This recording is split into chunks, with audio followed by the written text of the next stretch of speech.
Hey everybody, man, was not feeling it yesterday. It just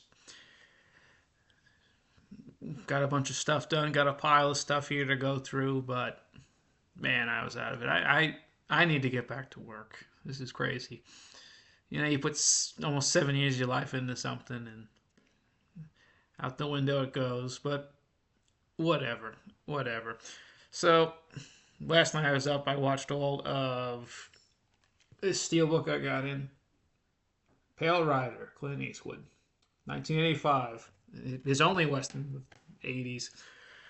Honestly, on the 4K, it looks fucking impressive. I mean, the color, the lighting. There was a little bit of a blur on one of the credits at the beginning, and just a little bit near the end with him and Carrie talking in his cabin.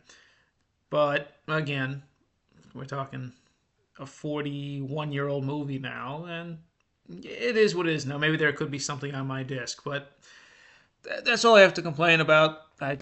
It was like over 3 hours of special features, and it was just one was an hour documentary from after he made Invictus, and another one was from around the time of Trouble with the Curve or something like that, or J. Edgar. And overall, really detailed stuff. I think everyone who sees this is at least once in their life sat through Pale Rider or a Clint Eastwood movie. That thing used to be on practically weekly when I was a kid in the 90s, early 2000s, when AMC used to be a movie channel, Bravo, not even TCM, but they showed that damn thing all the time. And it's just a classic Clint film, beginning to end. And I love the notion of is it divine retribution? Is he for real? It's in the same mode as High Plains Drifter. If someone hasn't seen that, yeah, I'm definitely zonked and tired. Okay, then we got this Dario Argento, Sleepless, or No Sano, from 2001. Nice little 4K and Blu-ray with all the special features. Uh, so for this, Dario had put out a bunch of movies in the 90s, but so far my favorite of the bunch is Trauma, because it's his usual flair for the giallos, but it threw in a different element with the co-stars and everything like that. Afterwards, he did his own version of Phantom of the Opera, which I still haven't seen. I know. Stendhal Syndrome, and those flopped. I mean, at that point, he was going through diminishing returns, and in Italy, they didn't even like him because he had gone to America for Trauma and Stendhal. So it was that you traitor, blah blah blah. But with Sleepless, he returns to the city of Turin, where he shot Deep Red or Profondo Rosso, and he brings in Max von Sydow to star. And as expected, there's plenty of callbacks and references to Deep Red. There's the trailing, like the crane shot from Tenebrae. There's one of those trailing long shots. This time it's aimed at a carpet at an opera house. Opera house. Okay, there's opera from '87. A couple of the same kills from Deep Red. I mean, most notably the woman in the window. Yeah, that's in there too. Um, it's a fine film. I can't really throw shade because it's 300 times better than anything I could produce, for fuck's sake. But some of the characters, they're just you want them to go somewhere and have a little bit more depth, and they're not given a lot to work with. Granted, when Von Sydow's on the script, on the scene, he just chews it up. That's just his thing. A couple of more throwbacks to some classic Argento. It's like I said, diminishing returns. He's just doing all the hits, and it did turn into a hit. A small hit, anyways. The editor on the film got nominated for the D'Argento Award, the Silver Ribbon. And there's a really good bonus interview with her on the Blu-ray. In fact, there's a good hour or so of special features. If anything, I don't know how often I'm going to return to this. I'm more likely to watch Trauma again. But as usual, Vinegar Syndrome, with their restorations, the bonus features on all these Argentos, the 90s, the early 2000s. I think the card player just came out from them. They've got Phantom of the Opera. They got Dracula as well. And then the Michele Soave movies. I got all three of those over there in the box sets. Fantastic work from Vinegar Syndrome. But I've seen old cuts of movies and then seen their updates, and it looks brand new, like it came out yesterday. So the film in question may not be the best work, but you can't go wrong with Vinegar Syndrome and what they deliver every single time.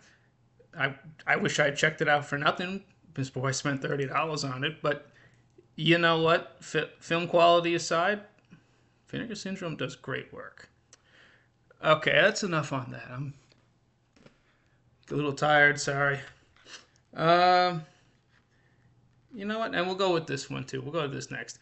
UDO, Steel Factory. Oh, this ain't new. This is from 2018. This is the 16th studio album.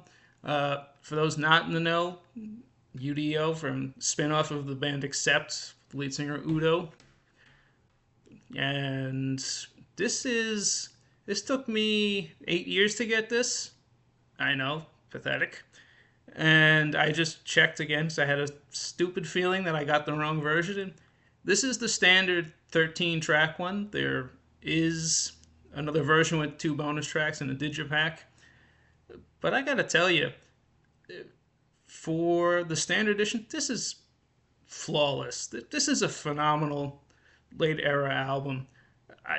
Starting with the strong Tongue Reaper, as usual, like any Acceptor UDO album, is a gripping first track that just blisters you. Granted, I don't know what the hell a Tongue Reaper is. It's giving me other things of like the 2011 album Rev Raptor or Steel Hammer. You get the picture. There's always some sort of character. Master Cuter from 2007. He's always got these title tracks or opening tracks, usually the same, where there's some sort of deity or entity, and you either go along with it and you ask, or you just ask questions for a minute, but you're still banging your head like a motherfucker. I gotta stop cursing so much, but I also need to sleep more. Make the Move, the second track, another fast-paced, heavy track. There's a nice little, the lyrics get a little goofy in spots, I'm not gonna lie, they just do. But I like the call and response he has going with the guitar player in between some of the lyrics and everything. Think Deep Purple on the 70, 71 to 72 tours, but nothing that crazy where you've got Ian and Richie going back and forth trying to one-up each other in high notes and things like that. Let's see. Keeper of My Soul, another anthem. Well, this whole album is just full of anthems. Heat of the Night is your Neon Nights, your Losing More Than You've Ever Had. Let's see. Raise the Game, Blood on Fire. Rising High was the first single, as I remember. And it's just high-octane stuff. If I had to give it a better description or a way of generalizing it for everybody, I would say that Steel Factory is like the best Accept album in years, or at least in the sense that it takes all those elements of all the best elements. So it's bits and pieces from Breaker, Jesus Christ, Restless and Wild, Balls to the Wall, Metal Heart. Take all those strong elements, mix it with the best of UDO. So the first album, Animal House, Faceless World, somewhat the vicious, really dark Time Bomb, then the melodic but still heavy Solid when the band came back in '97 after the first reunion with Accept, the last reunion with Accept ended after those 3 albums in '97. Actually, no, Predator was 96. My mistake. Ooh. But you could take all that, and I love Steel Hammer. I do.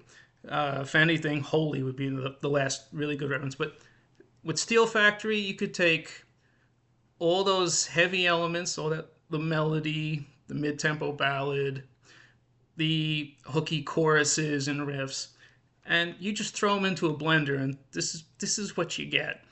So if you want YouTube, the other two songs, I can't think of them off the top of my head right now. I'm going a million miles an hour to hide how tired I am. Whew.